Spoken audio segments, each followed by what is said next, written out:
A century, 100 years of worship on the same special piece of ground, growing in parallel with the new model city. From a half-acre lot to a full city block and beyond, of messages and music, births and baptisms, the congregation of First Baptist Church of Kingsport has written its history on the circle in the heart of the city, loving God and loving people, bridging generations. This is some of that story. First Baptist Church found new ways to reach people.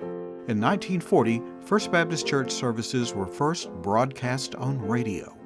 A couple of years earlier, headphones for hearing assistance had been installed in the sanctuary seating area. In 1942, what had been the sanctuary from the original building was divided into Sunday school rooms and offices. Ceilings hid the old roof beams for 50 years. While serving as the president of the Tennessee Baptist Convention in 1941, Dr. Hughes accepted the pastorate of a church in Memphis, and Dr. L.B. Cobb became pastor in October of 1941. The church building was certainly impressive. It was also quite expensive, and it had been financed through borrowing. Soon after its completion, the nation had been plunged into the Great Depression. Although Kingsport fared better than most places, it was not immune to the effects of this economic calamity. Cash was short, and some companies paid their workers with scrip. 33 members had signed personal guarantees for repayment of the loan on the building. Several times the membership had to give sacrificially to avoid default.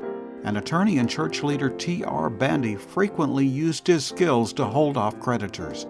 Finally, in 1944, the loan was paid off, and the congregation, with great relief, held a dedicatory service and note-burning ceremony. The growth of Sunday school and other training highlighted the role of the minister of education. Following Carlyle Marney were Lawrence Trivette from 1939 to 1943, Claud Gilstrap from 1945 to 1948, Mrs. Freddie Clark from 1951 to 1953, Robert Madearis from 1954 to 1961, Bob McGhee from 1964 to 1965, Greer Ruble from 1966 to 1984, and Mitchell Whisnant from 1984 to the present. Even as First Baptist grew, it saw the need to help develop a network of churches around the greater Kingsport area. Some of these started as First Baptist missions, some were in conjunction with other churches, and some involved financial or other support. FBC already had offspring in Calvary and Westview, and helped with Long Island and Sullivan Baptist churches. Next came State Line, Lynn Garden, Litz Manor, Bloomingdale, Cedar Grove, Fort Robinson, Springdale, Sunnyside, Gravelly, Orebank, Reservoir Road, and Colonial Heights Baptist churches. In addition to regular cooperative program support for missions, the church provided special support to homegrown members who served as foreign missionaries. Mr. and Mrs. Charles Compton as missionaries to Brazil in 1950 to 1972, Pauline Martin, Nigeria, from 1956 to 1996, and Charles and Betty Biedenbaugh, Tanganyika, later renamed Tanzania, from 1960 to 1991. Our steeple was originally smaller than what we have today, and during much of the 40s featured an unusual pattern of a cross on the pediment window and stars on the sides of the steeple. There are visible dots on both. Could they be light bulbs? In 1948, the church erected a much larger steeple designed by Alan Dryden, incorporating an 18-bell carillon dedicated to the men and women of the church who fought in World War II. The church had kept them in focus throughout the war, dubbing them its military missionaries, with banners and a display of members in the service. The carillon incorporated large tubular bells and a system similar to a player piano with timers to play hymns a couple of times a day, in addition to Westminster chimes every quarter hour. An aural presence in downtown Kingsport for many years, the carillon's operation declined over the years and was removed in the renovation of the early 90s.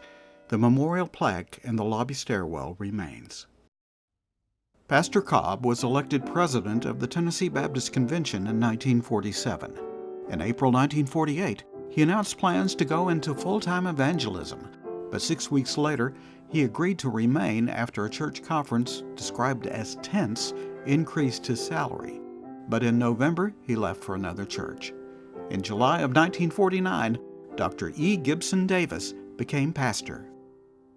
As the church continued to grow with the advent of baby boomers after the war, it again needed more space.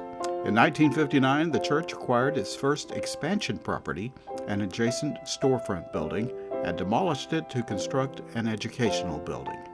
This large 4-story building, completed in 1961, contained numerous Sunday school department and classrooms and even featured a roof garden, complete with recreational areas including volleyball and a grill.